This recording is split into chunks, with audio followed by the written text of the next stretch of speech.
Bonjour, je suis Catel Maître. Je suis là pour partager ce que j'ai pu apprendre lors des formations que j'ai faites auprès d'élèves du guérisseur russe Arkady Petrov pour la régénération cellulaire. Dans cette cinquième vidéo, eh bien, j'ai envie de répondre à une question qui revient souvent. Est-ce que on peut tout régénérer dans le corps? Alors, je vais dire déjà que quand on fait des exercices de régénération, c'est aussi des exercices de réharmonisation, de normalisation. Et ça veut dire que non seulement on peut le faire sur le corps, mais on peut le faire sur notre vie aussi, sur les événements de la vie. Et d'ailleurs, quand on a des intentions, c'est en règle générale en lien avec la santé et les événements.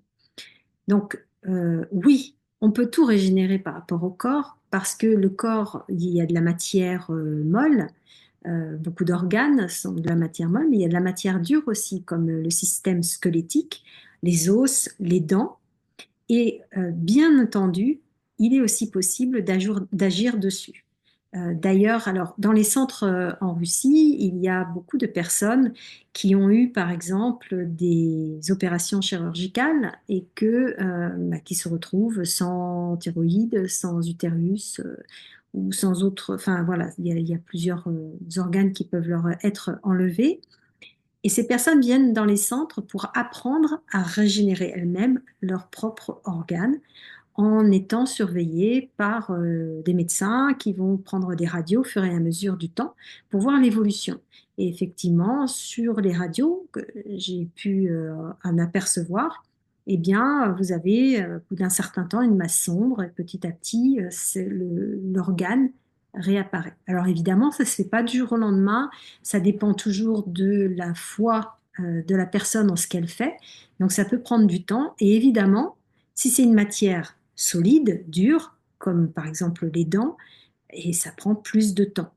Maintenant, c'est une question de foi, encore une fois, et de régularité, de persévérance dans les exercices que l'on fait.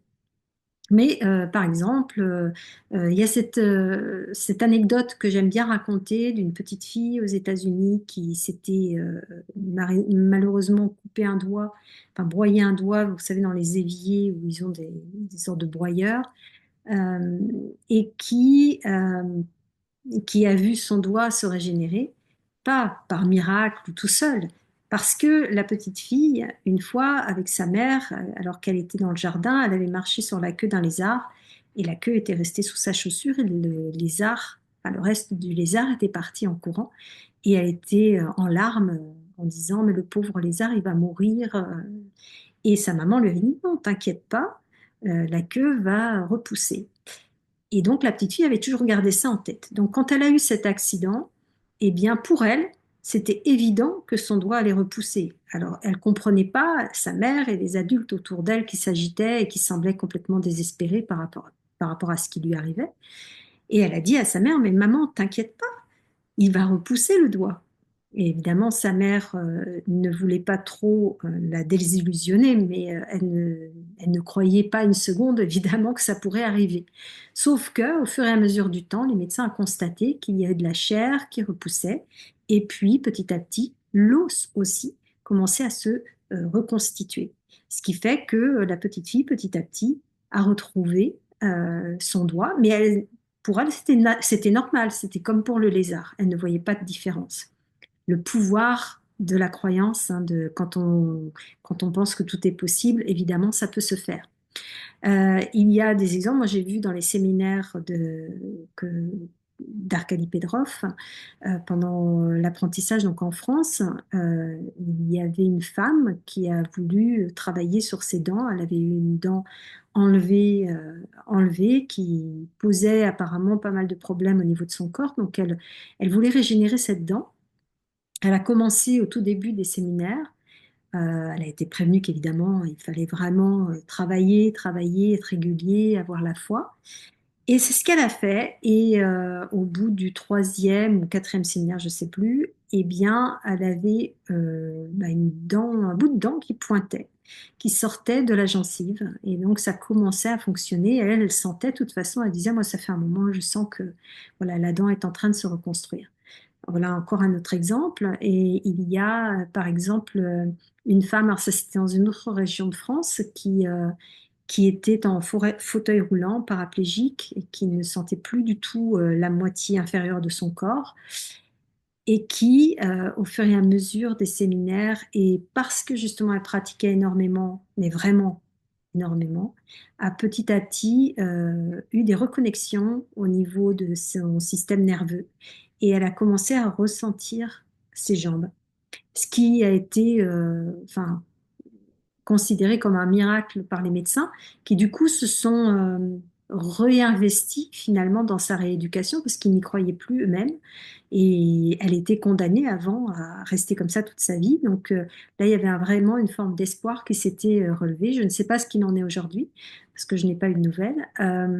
Il y a aussi une autre personne, enfin deux personnes qui ont témoigné par rapport à la vue, qui avaient une vue très basse et qui ont retrouvé une vue parfaitement normale, sans besoin de lunettes, sans besoin d'apport quoi que ce soit.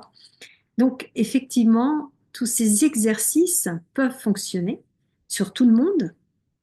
La seule différence qu'il y a entre les gens, c'est la force de leur foi, de leur persévérance, le fait de pratiquer régulièrement, et quand je dis régulièrement, c'est même plusieurs fois par jour, c'est vraiment s'investir complètement dans sa guérison et ne pas se laisser arrêter par le temps ou par les personnes autour de vous qui vont vous dire, mais tu vois bien que ça marche pas.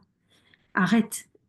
Et si vous persévérez, si vous allez au-delà de tout ça, alors évidemment, il n'y a pas de temps parce que ça appartient à chacun. Et comme je vous dis, c'est par rapport à la force que vous avez pu développer intérieurement. Parce que quand vous faites ce travail, évidemment, vous allez vous heurter de temps en temps à des obstacles émotionnels ou à des croyances, à des préjugés, à des choses comme ça.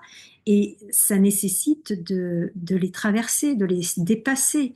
Donc ça veut dire aussi s'ouvrir, accueillir, accepter que dans le présent, voilà, j'en suis là, et puis il y a ça qui se présente, voilà, c'est un travail intérieur complet qui permet en même temps de retrouver finalement ce qui était la norme de votre corps au départ. Un corps en bonne santé, c'est ce que tout le monde devrait avoir. Et quand un corps est souffrant et quand il est malade, c'est que à un moment donné de notre vie, nos pensées nous ont fait dévier de notre chemin, et la seule façon qu'a notre être intérieur de nous prévenir et de nous dire attention, tu n'es plus sur ton chemin, sur ta voie, eh bien, c'est de le faire à travers le corps. Et donc, tout ce qui va se manifester au niveau du corps, c'est voilà, des messages. Tous ces fameux symptômes, ce sont des signaux d'alerte qui sont là pour dire attention. À un moment donné, il y a eu une divergence entre l'envie intérieure, enfin la- comment dire, l'inspiration intérieure, et puis les décisions qui ont été prises, ou le mental, sa façon de réagir, ou les paroles que j'ai pu prononcer qui étaient à l'inverse de ce que je voulais faire ou d'où je voulais aller. Et c'est pour ça que le réalignement est absolument nécessaire pour pouvoir continuer son chemin tout droit. Donc, ce n'est pas forcément un voyage simple, ça demande beaucoup de force, beaucoup de conviction et de la patience. Euh, mais justement, cette patience, elle finit toujours par être récompensée pour les personnes qui vraiment, en conscience, vont aller jusqu'au bout de ce chemin intérieur. Voilà, je vous retrouve dans une prochaine vidéo. À bientôt.